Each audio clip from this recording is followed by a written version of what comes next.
Science Behind the Spin, Leafleting Unpacked. I can't take too much credit for this. Shreya did the bulk of the research, so I'm going to hand over to Shreya. I won't take credit for the name. Well, yes. So I'm not a campaigner, I sort of confess, and I think that's one of the reasons why when I started this research, one of the first things I wanted to do was understand the significance of leafleting. And firstly, understand why is leafleting so important. In a digital world, it's not something that we immediately jump to, but it is actually one of the most time and cost-effective ways to reach a wide audience. 2018 research has shown that leafleting on the day before the campaign, on the day before the vote, has sort of increased our voter turnout by about 4.6 points. It allows our candidates and the Labour Party generally to engage with our communities on a very sort of direct level in a crowded media landscape where we have a lot of focus on our national government and our national politics. Leafleting is one of the only ways in which we can really speak to people who A, are quite disengaged from this, and B, want to think about local concerns. Finally, it's really important in allowing us to tailor the messages to focus on the local. So not talking about what's going on in the news, what's not shown in the news is what's really important to bring out in our leaflets. And finally. Yes, so the process of leafleting mobilises and energises volunteers. It creates a sense of community amongst just lay members of the Labour Party. They may hold a branch executive position or a smaller position on the executive of the CLP who don't have the digital skills or don't have the public speaking skills, but they can go out door knocking, they can go and stuff a few envelopes, go and take them out. So it really creates that sense of contribution and energises your membership base. And so everything that we found, it's not new. Professor Caitlin Milazzo discovered this about 15 years ago, and her team at Nottingham have been doing research for the past 15 years on the quality of the leafleting that's been carried out typically in general elections. And so now there is also a site, a database that they've created called Open Elections. I won't speak too much more about that because that's coming up next. But yes, we want to sort of talk through a couple of the conclusions that they found in their research and how we can apply that to the upcoming elections. They essentially break down leaflets into kind of standard, good, poor categories. This, if you go on the site, the typical leaflet will look a bit like this. 80% of them have photos of candidates, which you think would be 100%, but that's kind of why I put that up there. It should be 100%, but it's only 80. And obviously, policies are discussed, the NHS and the economy inevitably coming up as the most popular, but they're not made specific to the constituency, as if you did read the text of this one, that's what we can see there. And then one of the big gaping holes which we found, and they found, is that not many people speak about what actually links them to their constituency, and that's really important when you're a local candidate. Personal links can involve current employment, or it can be education, it can be family, it can really be anything which ties you to the area you're running in. And that's quite important. When you're looking at employment, the other big thing is most of our candidates are experienced professionals, and they bring a wealth of knowledge outside of politics to a government, and that's really important to actually draw out when you're looking at leaflets. And move on to a poor leaflet. So, the question here which I have, and if anyone can tell me, is I'm not really sure who the candidate is. This is none of them, is what I can verify. It's also quite wordy. The background's not done very well. I come from a tech design background, so this really drives me up the wall. And the inconsistency on the fonts is something which we'll get onto.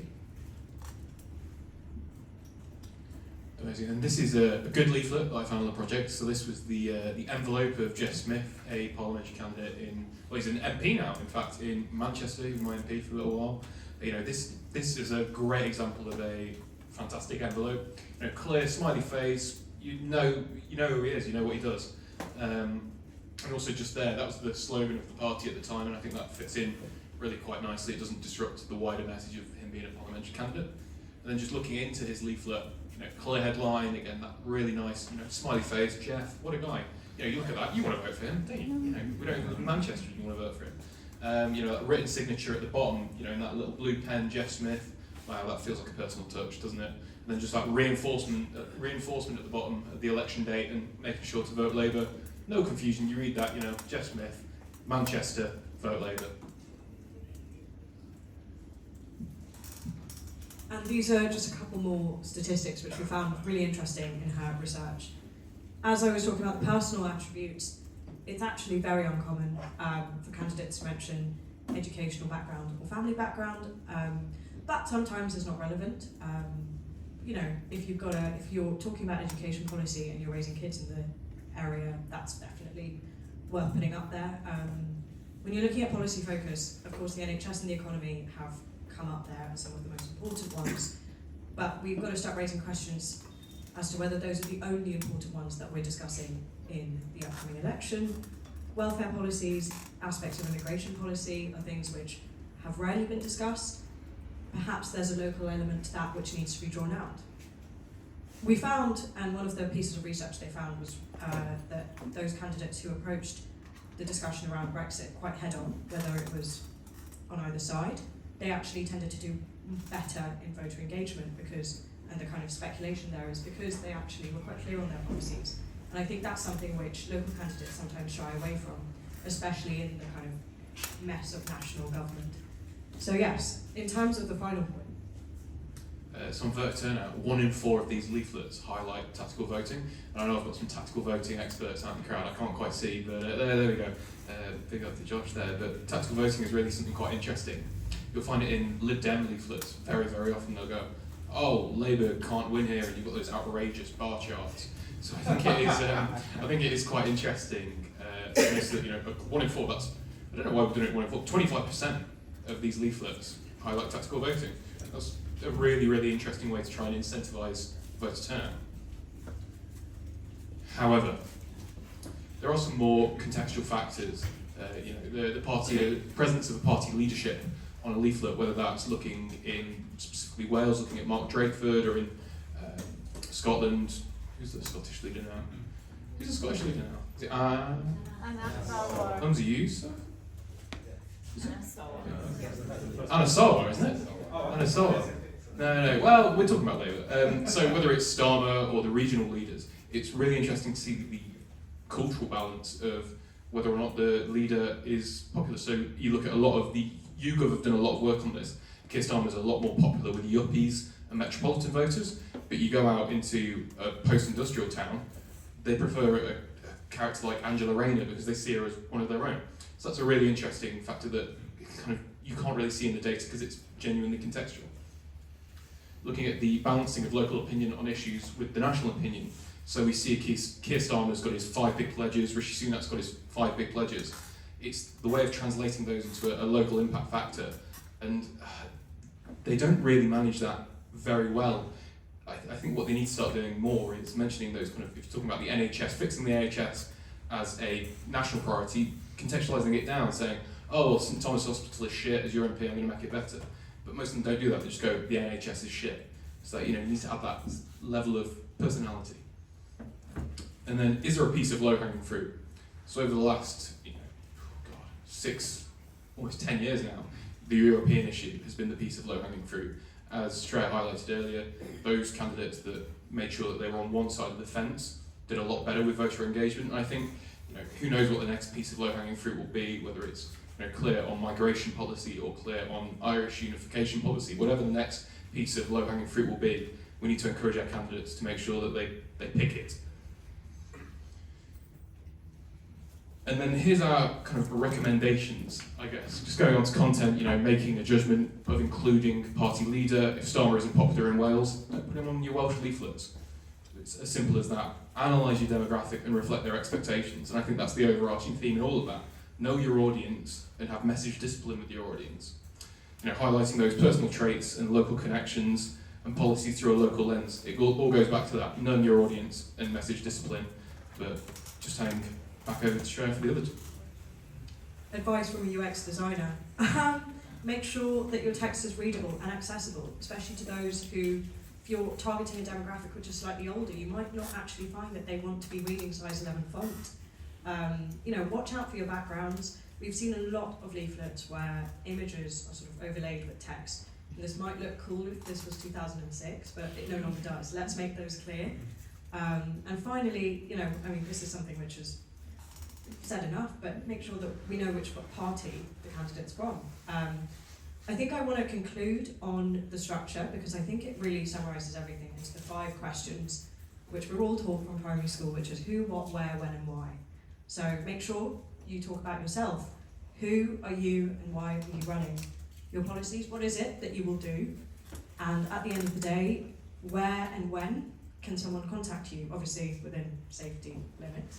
But make sure that you've got a personal website or a direct email address, a point of contact which is beyond just a letterbox, because we're in the 21st century. So yes, thank you very much everyone. Are there any questions?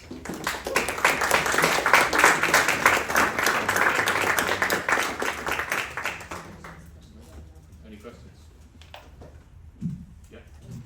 Did you do any analysis of quality leaflets, apart from that European issue, but quality leaflet, and the result of a more voter engagement or an election results? Did you kind of follow it through?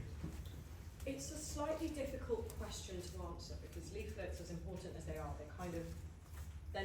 there's not a direct correlation. And the research that they've done as academics and the stuff that we've been looking at, it's quite hard to draw a very linear line straight to election results.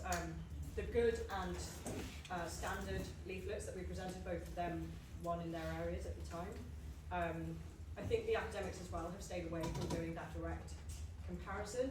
But I think the kind of data is there around voter turnout. That's the point. That's a big thing because leaflets. I think the best way to view leaflets is they're not going to swing the election by any means.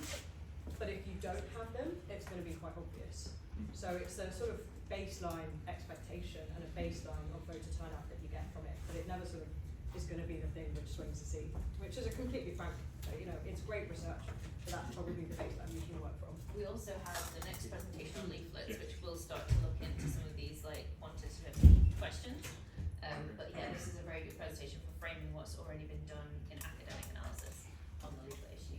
I think just on your point, thinking about Rochdale, I know Rochdale's all in our minds now, the by-election coming up, but back when Simon Danchuk was the Labour MP for the area, he notoriously, he had a great graphic design team, he had really good leaflets, but we all know what happened there, so clearly having good graphic design can't stop you being a predator. So if you are a nightmare of a candidate, leaflets can only get you so far. So any more questions? Yes. You've actually answered my question, but yeah, I was going to say, who has agency over the leaflet design? Are candidates sitting with kind of design teams and putting loads of thought into this, or are they signing a check to some outsourced company that is leaflets.com? So I work with a lot of candidates across a few of my roles, and it very much depends on A, how important their seat is to the leader, and B, if they're not important to the leader, which region they're in. So I've been speaking to a lot of candidates in the East Midlands and the North West. They kind of have a lot of agency, the candidates themselves. The region don't really care, they've got bigger issues, and the national office aren't really that asked. So it does kind of go seat by seat, but if you're looking somewhere that they really want to win back, like Gedling, the #1 target seat in the country, we know that HG will probably be quite asked about winning that back, so they'll probably give it a bit more attention, like anything. So I'd imagine it's a spectrum. Sorry, quick follow-up question then to Shreya. Could generative AI then cut some of the labour out of the process of good leaflet design, or even just having a standardised? Labour candidates should get a Canva subscription, I think. I mean, that's Yeah. the first step to anything. No, I mean, I think it's UX design and something like that is something which we think about in every other realm of society, any sort of corporate, commercial side. It's the first thing that we're asked. So it is surprising that when you're looking at leafleting, which is, I think it's partly because leafleting is so understated, and to be honest, when I came to this project, I was a bit confused as well, but you sort of pick it up and you realise, actually, if this is coming through a letterbox alongside a lot of gorgeous glossy magazines, this gets chucked aside if it's not up to scratch. So yeah, I mean, AI, but I think there's simpler technologies out there which take about 15 minutes to get something put together. If anyone's looking for any designers. Yes. Have you seen examples of leaflets being targeted beyond geography, such as where perhaps elderly voters maybe get different content on their leaflet than their neighbor gets? Different. I mean, Content targeted leaflets that are beyond I don't know if you've got it. Some- Usually you get something like a direct mail, which Yeah. would go out to like a more targeted segment than just like a leaflet. But it's something that I think more and more candidates are starting to experiment with, and we're definitely looking at more experiments to be able to do that. There's I know in Mansfield's parliamentary candidate STDM, he was trialling the idea of people that he'd gone and knocked on the door and like properly spoken with. He was sending a personalised follow-up letter rather than just a stamped leaflet. It had a leaflet on it, but it was like a standardised, personalised written message. So sort of, but not in the sense of just the whole demographic gets X. Like young men get X, and then old women get Y. It was more of a very personalised kind of message. So I don't think it's out there on an industrial scale yet, but I think a few specific candidates at a local and parliamentary level will be, I would imagine, playing While with it. testing with this, definitely. Amazing, thank you guys. Right.